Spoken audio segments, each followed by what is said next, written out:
rediscovery and reinterpretation of Italian folk music has been the focus of our next guest for the last 20 years. Kavisha Mazzella, thank you very much for talking to us today. It's a pleasure. Okay, Kavisha isn't exactly an Italian name. Could you tell us about your cultural background? My mum is from Burma. She's Anglo-Burmese, and my father fell in love with her in England, so I was born there. So, what exactly brought you to Italian music? I think growing up I felt pretty ashamed of my heritage. I really wanted to be blonde, blue-eyed and Aussie.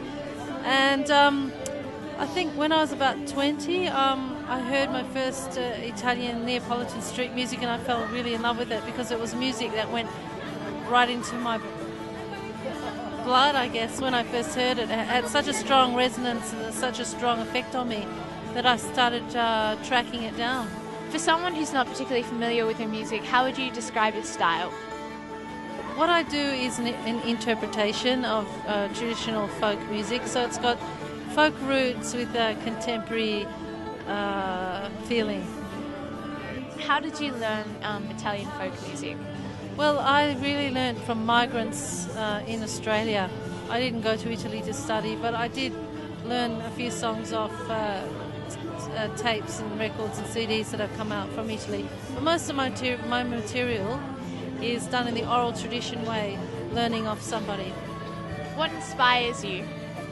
I think people singing with truth, a ring of truth in what they sing about, and that's why I like folk music, because there is an element of truth in the music that's perhaps not so much there in contemporary pop music, that seems to me very affected and sugary and commercial, and so it doesn't interest me that much, but the human condition interests me.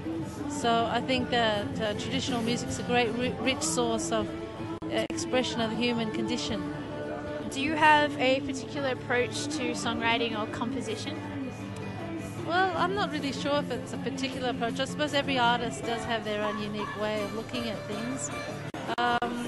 So I have to say yes to that. But what it is, I'm not sure. I suppose I have a pretty eclectic interest. So I'm a bit like a magpie. I draw influences and interests from everywhere to create a piece of music. So, how has your heritage influenced your life and your music? Well, I think really looking into the stories of my family, my ancestry, has led me to making more authentic music, because it's music about where I come from and the people around me, and so in that sense it's a folk approach really that I've got to my music making, and people seem to respond to that because it makes them think about their own family stories. What are some of your earliest musical memories? I think singing with my mum and my brothers in the backyard. We had a lot of singing at home. Who would you most like to perform with?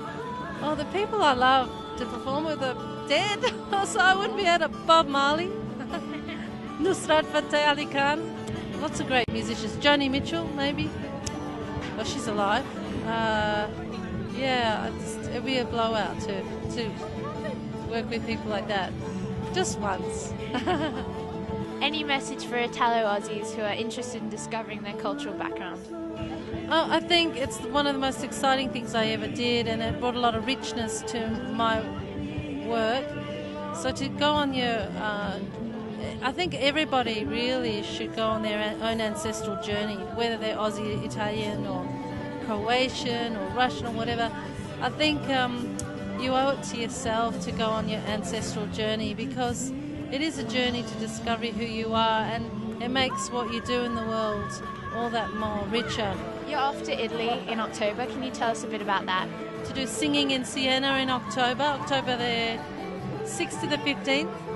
And we've been doing this for the last couple of years. I've been a guest teacher with Rachel Hoare, and we've been basically taking the community choir experience to Italy.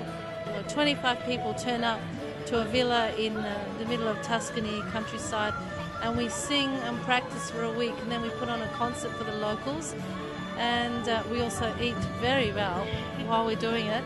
and we just have a ball. And I think the Italians just love that get out there and do it attitude, you know, because I think Italy is more formal, you know, you have to have a degree to do this and this and this, you know, you have to be a dottore. But they've really been enjoying us, and we've been enjoying them. So we hope to do it again this October.